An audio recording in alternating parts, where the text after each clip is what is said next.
আপনি কি জানেন নীল নদকে মিশরের জীবনরেখা কেন বলা হয়? নীল নদের ইতিহাস কী? নীল নদে কতজন মারা যান? কোন দেশকে নীল নদের দান বলা হয়?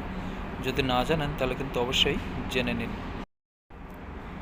এমনই আরও অনেক অজানা প্রশ্নের উত্তর জানতে পারবেন আজকের এই ভিডিওর মাধ্যমে, তাই ভিডিওটি স্কিপ না করে সম্পূর্ণ দেখতে থাকুন এবং চ্যানেলে নতুন হলে চ্যানেলটি সাবস্ক্রাইব করে পাশে থাকুন। প্রথম প্রশ্নটি হলো, নীল নদের দান কাকে কেন বলে?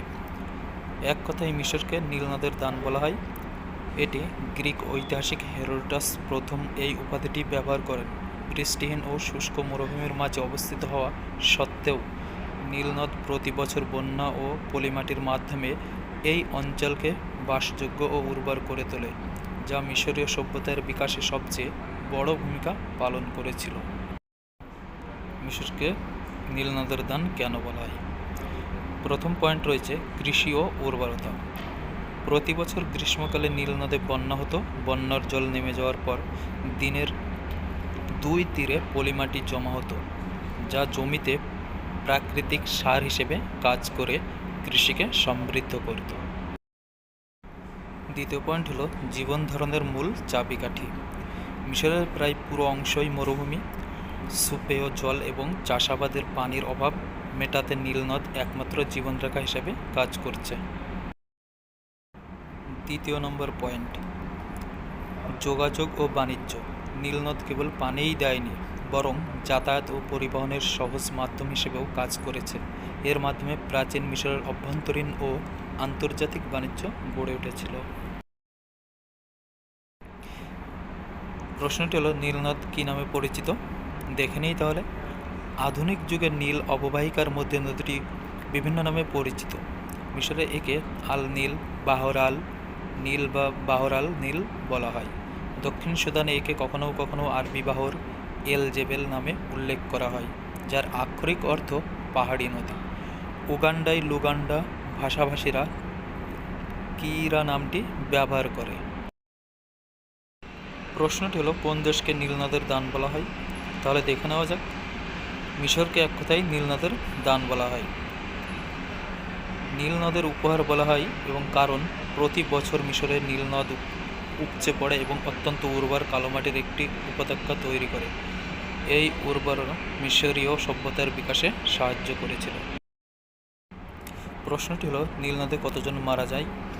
তাহলে উত্তরটি দেখে নেওয়া যাক। উত্তর হলো, উত্তর সুদানে নৌকাডুবিতে অন্তত 21 জনের মৃত্যু হয়। ইউটিউব এই কন্টেন্টটি উপলব্ধ নয়।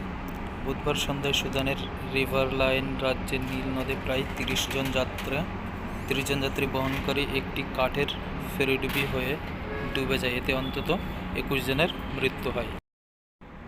প্রশ্নটি খুবই গুরুত্বপূর্ণ। নীল নীল শব্দের অর্থ কী? দেখানো যাক। এটি হলো বিশেষ্য পূর্ব আফ্রিকার একটি নদী, যা বিশ্বের দীর্ঘতম। এটি ভিক্টোরিয়া হ্রদ থেকে উত্তর দিকে ভূমধ্যসাগরে প্রবাহিত হয়েছে। এর দৈর্ঘ্য 3473 মাইল, 5592 কিলোমিটার। কাগেরা নদীর উৎসস্থল থেকে এর দৈর্ঘ্য 4000 মাইল বা 6440 কিমি। বন্ধুরা, এটি খুবই গুরুত্বপূর্ণ প্রশ্ন। নীলনদকে মিশরের জীবনরেখা বলা হয় কেন? তাহলে চলুন উত্তরটা দেখে নিই। মিশরের জীবনের প্রতিটি দিকেই নদীর উপর নির্ভরশীল ছিল। নীলনদ খাদ্য ও রসদ, কৃষিকাজের জন্য জমি, যাতায়াতের মাধ্যম, যোগাত এবং নির্মাণ প্রকল্প, অন্যান্য বৃহৎ কর্মযজ্ঞের জন্য উপকরণ পরিবহনে এটি ছিল অপরিহার্য। এটি ছিল এক অত্যন্ত গুরুত্বপূর্ণ জীবনরেখা, যা আক্ষরিক অর্থেই মরুভূমিতে জীবন নিয়ে আসত। প্রশ্নটি দেখে নিই, নীলনদের ইতিহাস কী? নীলনদের ইতিহাস হলো, নীলাব নীলনদ ইথিওপিয়ার তানা হ্রদ থেকে উৎপন্ন হয়ে পূর্ব দিকে প্রবাহিত হয়ে সুদানে প্রবেশ করেছে। দুইটি উপনদী সুদানের রাজধানী খার্তুমের নিকটে মিলিত হয়েছে। ইসলাম ধর্মমতে সিদরাতুল মুনতাহার পাদদেশ হল নীলনদের প্রধান উৎপত্তি স্থল। নীলের উত্তরাংশ সুদানে শুরু হয়ে মিশরের মধ্য দিয়ে প্রবাহিত, প্রায় পুরোটাই মরুভূমির মধ্য দিয়ে। নীলনদের সভ্যতার বিকাশটি হলো, এই নদীর অববাহিকায় গড়ে ওঠা পর্যাপ্ত খাদ্যের প্রাচুর্যই প্রাচীন মিশরীয়দের বিশাল সাম্রাজ্য, পিরামিড এবং স্থাপত্য নির্মাণের মতো অগ্রগতি সাধনে সহায়তা করেছিল। বন্ধুরা, জিকে কোশ্চেন চ্যানেলের সম্পূর্ণ ভিডিওটি দেখার জন্য আপনাকে অসংখ্য ধন্যবাদ। আবার আসছি পরবর্তী ভিডিও নিয়ে। ততক্ষণ ভালো থাকবেন, সুস্থ থাকবেন।